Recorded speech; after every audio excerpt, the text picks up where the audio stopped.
Hello and welcome to another video. In today's video, I'm going to be giving you guys some fall / just autumn book recommendations. Some of them I have not read yet, but I'm really excited to read and I've heard good things about them, so I will still be recommending them so that we can both read them together. I am going to do a video on books that I want to read, so I'm not going to mention which ones those are, just so that you guys can watch that one. I will be doing different categories other than for one book because I just really want to talk about it, and I'm just going to start right now.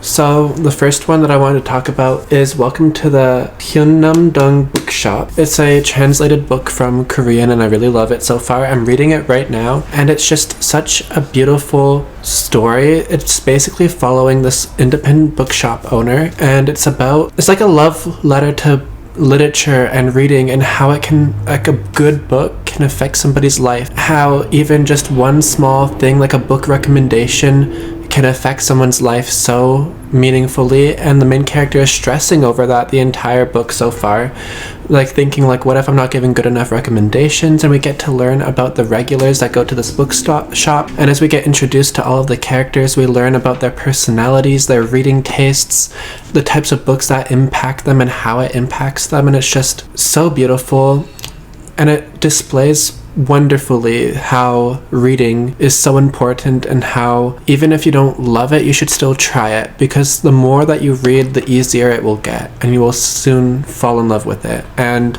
I think it's so beautiful. It's such a cozy, warm hug. I don't think it's not necessarily set in autumn, at least not to begin with. I think it goes into autumn, like it goes into a different season at some point, but it's such a cozy book. It feels like a warm hug, and that would be perfect for this time of year. So the first actual category that I will be recommending books for is like kind of spooky, very atmospheric books. So the first one is actually a vampire one, and I think this one came out recently. It's called Lucy Undying by Kirsten White. I picked this up because of the cover. Look at this cover. It's gorgeous. It's basically about this girl. She's one of Dracula's first victims. Scary, but it's set in present day, and I'm pretty sure it's sapphic. There's some girl love there. It's described to be a gothic fantasy, which I'm really excited. I feel like that's perfect for autumn though, like a gothic sort of fantasy novel with vampires. Yes, so I think she meets another vampire, and they fall in love, and it's like a little love story. And it's also about, I think, destroying Dracula, because Dracula is still in the picture for some reason, and she's trying to like fully escape this man that will just not leave her alone. But yes, just let's appreciate this cover again. So the next book is one of my absolute favorites, and that is Slooh Foot by Brahm. I really need to read more by Brahm, but this book is so atmospheric. It's such a good book. It's set in like prehistoric dates or whatever, right? And this girl is married to this guy. She doesn't really love him, and we meet a new character / love interest / whatever, who is quite literally a demon dude. Like, he is a goat. He is the goat. This story, I just absolutely adore it. It's so atmospheric. Like, I could feel the setting, and like, it's perfect for autumn when it's a little bit chilly out and the colors are turning leaves. It's just such a gorgeous book, and I love his descriptions. There's also these really beautiful illustrations throughout it. I think that's actually the only one, but there's like smaller ones with like the chapters and stuff, which I absolutely love when that happens. But yes, I think that if you want a book that feels like autumn, you should read this book. There's a fucking sticker on this book. Bookstores need to stop putting fucking stickers on shit because it ruins the vibe. So this book is by Leigh Bardugo. It's called The Familiar. Was it my favorite book by Leigh Bardugo? No, probably not. However, I would still recommend it. It's good. You have to go into it not looking at the description, because the description is very misleading.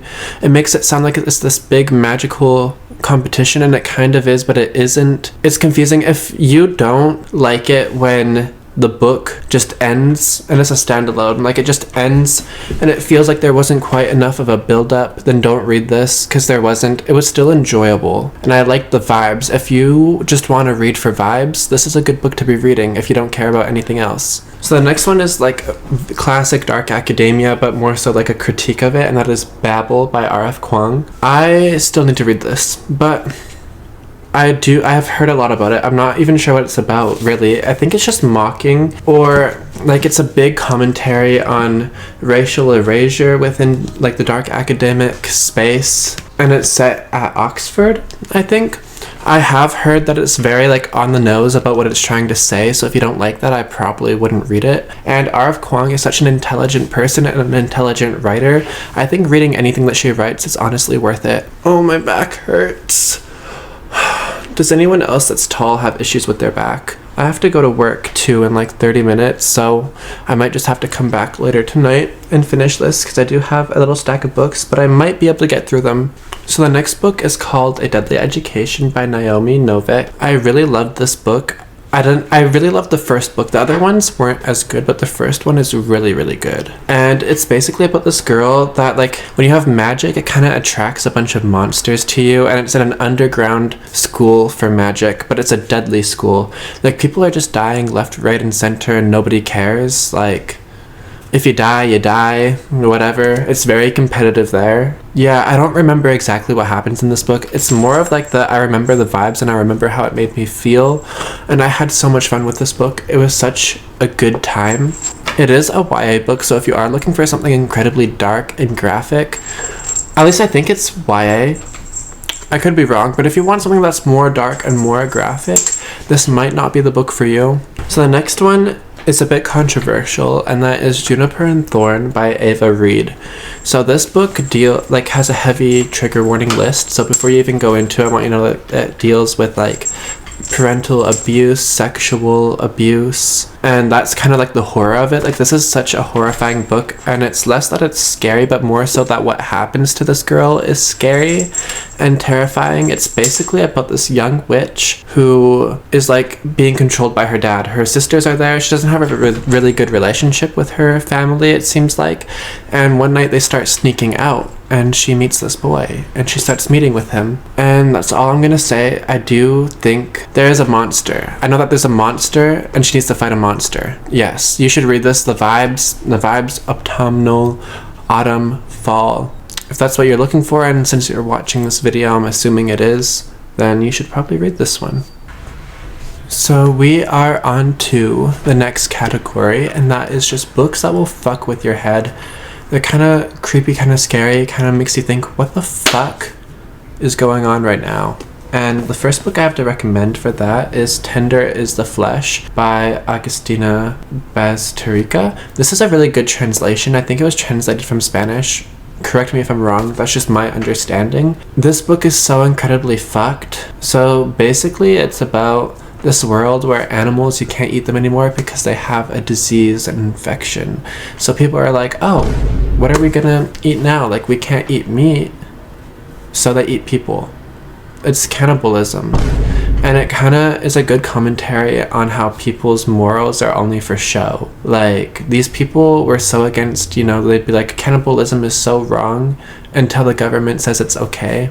And it's kind of a commentary on how not thinking for yourself can be very harmful. This is a very extreme way to demonstrate that.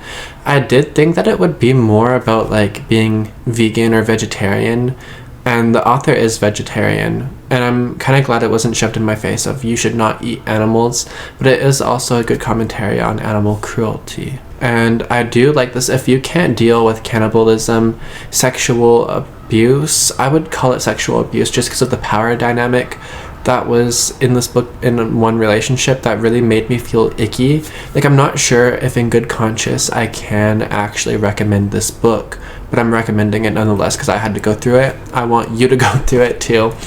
But if you can't handle those topics, then this is not the book for you. It is extremely graphic. It is gruesome, gory, very gory, like so incredibly graphic that it just makes your skin crawl, but you can't look away.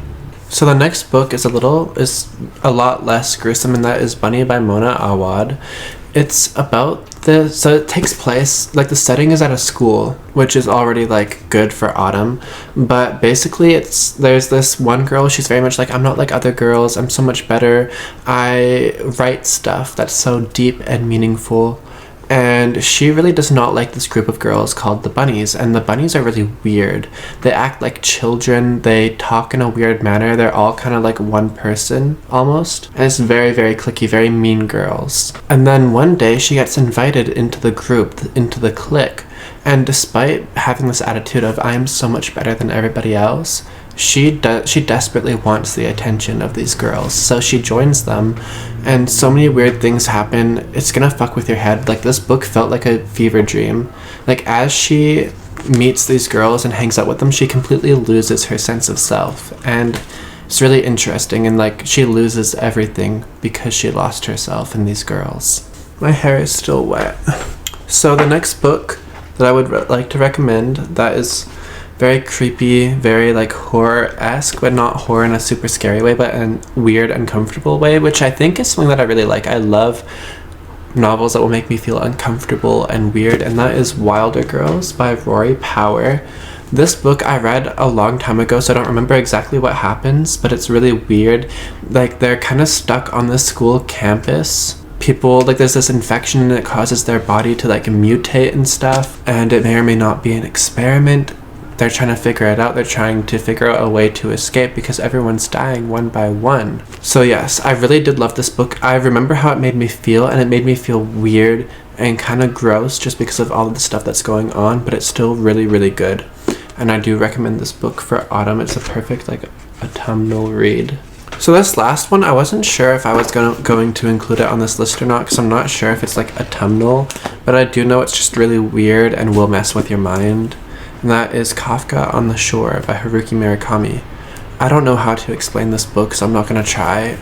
You should just read it. Read it. It's good. It's good. Yeah. Okay. So this next book is called, or for this next section, what was this section? I think this was just vibes. This section was just based off of like, you should read this in autumn, and it's not necessarily what it's about, it's just the vibes. So the first one is The Bone Witch that I read a really long time ago, like years, like 5 or 6 years ago I read this. That is Ren Chupio. I really love this book. I cannot tell you what it's about. There's witches, so it's like obviously witches, and there's different types of witches, and she has death magic, I think, and people don't like that, so she's kind of ostracized. So this is another book that I read when I was like a child, and I don't think I should have been reading it as a child, but that's The Lie Tree by Frances Hardinge. I haven't seen anyone talk about this book, and it's so good. It's so trippy. It's about this girl. She moves like to this really stormy, gray, depressing sort of island, and there's, I think for her father's work, and there is some sort of like mystery. There's a tree and that has apples, and when you eat it you get like visions and stuff, and it's really trippy. I don't know what else to say about it. Like, it was just a really, really fucking weird book, and it was really good. So the next book is The Walled City by Ryan Grodin. This one I can't quite remember where it was set. It's in one of the East Asian countries, and I don't want to say which one because I feel like I'm gonna get it wrong. I just really don't remember, but it is about this real city that exists that was like the walled city, super densely populated but very, very small and very, very dangerous. And it's about 3 different characters, I believe. One of them is just one of like the street rats, and she's just trying to survive. There's this girl in a brothel also trying to survive. And I felt like it was such a beautiful and impactful story. Since I read it so long ago, I could not tell you what it's about, but it's really, so this is a common theme. I don't know what these books are about. I just remember the feeling that they gave me, and this was a really good feeling. And I really loved learning about this city. Like, I became so obsessed with this city and learning about it, but I can't even remember where the fuck it was located. I feel like you learn a lot, and it's based off of something real, which I think makes it even better. I love that it's based off of something real. It's so good. So good. So the next one, I actually couldn't find the physical copy, which is really weird because I know I have it and I know I loved it, and I think I had it in hardcover and I can't find it anywhere. And that was Sorcery of Thorns by Margaret Rogerson. That book is basically this girl grew up in a library, like very much orphan vibes, but this library, the books are dangerous. Like, they're all chained the fuck up because if they are let free, they're gonna do evil things. And then one day, a very powerful book escapes and it destroys the city, and she was the only one that witnessed it. So they were like, no bitch, this was you. And she goes on like a quest. It's a very like easy going fantasy book, and I love it. 2 hours later. Okay, hello. So I really don't feel like setting up my camera, so here I am. I have 2 more books to talk about. The first one being A Good Girl's Guide to Murder by Holly Jackson. Or I guess the second to last one. I don't know. But this book I really love. It's basically about this girl, Pip, who for a school project is like, yeah, I'm gonna solve a murder. Because she doesn't believe that the person that was convicted is the one that's guilty. So she teams up with the brother that was falsely convicted and is also dead, by the way, to figure out what really happened. And it's such a smart book. I love how clever it makes you feel. It's really like, I feel like these types of books are just the type you sit down and you read in 1 or 2 sittings, and it's perfect for fall, especially when it's like a bit colder out. What are you doing, Dior? Anyways, this book I really love. Yeah, if you like mystery, I feel like you're gonna like this one. A lot of people have already read this as the Netflix adaptation, although I did not like the Netflix adaptation as much, but that's besides the point. And the last book is a very obvious option for fall, and that is The Shining by Stephen King. I have the hotter edition here, along with my 2 other ones over there, which I really love because these are out of print. But this book is so good. The Shining, I feel like you already know what it's about. If you needed the cue to read it, this is your cue. That's all I'm gonna say. I hope you guys enjoyed today's video. I'm gonna be posting more like fall cozy vlogs, some videos, sit down videos, all the sorts. If you guys want to stick around for that, you can subscribe, like, comment. Comments really help me out, keeps me going. I love me some comments. But yes, I will see you guys soon, and goodbye.